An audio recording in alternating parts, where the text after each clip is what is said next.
মধ্যপ্রাচ্যের সংঘাত আরও তীব্র হচ্ছে। সৌদি আরবে মার্কিন ঘাঁটিতে ইরানের হামলা, তেহরানে ইসরায়েলের পাল্টা আঘাত এবং হরমুজ প্রণালী নিয়ে ডোনাল্ড ট্রাম্পের হুঁশিয়ারিতে পরিস্থিতি নতুন করে উত্তপ্ত হয়ে উঠেছে। হামলা পাল্টা হামলায় ইরান ইসরায়েল যুদ্ধ গড়ালো এক মাসে। দিন যত যাচ্ছে বাড়ছে যুদ্ধের তীব্রতা, বাড়ছে হতাহতের সংখ্যা। সৌদি আরবের প্রিন্স সুলতান বিমান ঘাঁটিতে ইরানের ক্ষেপণাস্ত্র হামলায় আহত হয়েছেন অন্তত ১২ মার্কিন সেনা। আহতদের মধ্যে দুজনের অবস্থা আশঙ্কাজনক। হামলায় একটি সামরিক উড়োজাহাজও ক্ষতিগ্রস্ত হয়েছে। এদিকে হরমুজ প্রণালী নিয়ে নতুন বিতর্কিত মন্তব্য করেন মার্কিন প্রেসিডেন্ট ডোনাল্ড ট্রাম্প। তিনি ইরানকে দ্রুত প্রণালীটি খুলে দেওয়ার আহ্বান জানিয়ে হুঁশিয়ারি দেন। হরমুজ খুলে না দিলে ইরানের জ্বালানি স্থাপনায় হামলা চালানো হবে বলে জানান তিনি। একই সঙ্গে তিনি দাবি করেন খুব শিগগিরই এ যুদ্ধের সমাপ্তি হবে।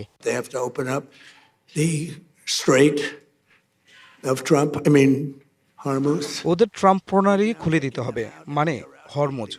যদি তারা এটা না করে তাহলে আমরা কঠোর ব্যবস্থা নেব।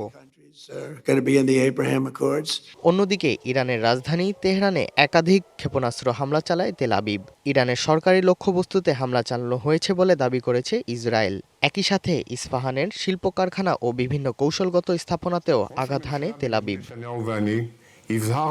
এদিকে ইরানের বুশেহর পারমাণবিক বিদ্যুৎ কেন্দ্রের কাছে হামলা হলেও কোনো তেজস্ক্রিয় পদার্থ ছড়ায়নি বলে জানিয়েছে দেশটির পরমাণু সংস্থা। তবে এসব হামলাকে আন্তর্জাতিক আইন লঙ্ঘন উল্লেখ করে ও ইসরায়েলকে চড়া মূল্য দেওয়ার হুঁশিয়ারি দিয়েছেন পররাষ্ট্রমন্ত্রী আব্বাস আরাকচি।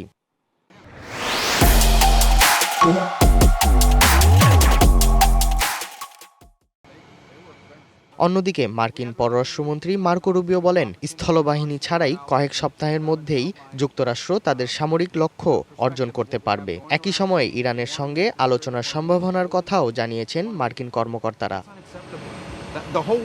শনিবার তেহরানে অবস্থিত Iran university of science and টেকনোলজিতে হামলা চালিয়েছে ইসরায়েল। এদিকে বৈরুতের আকাশে একটি ইসরায়েলি যুদ্ধবিমান লক্ষ্য করে সারফেস টু এয়ার ক্ষেপণাস্ত্র ছুড়েছে Hezbollah.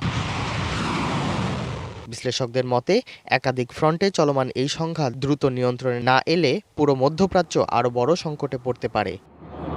Irteza Chowdhury, DBC news desk.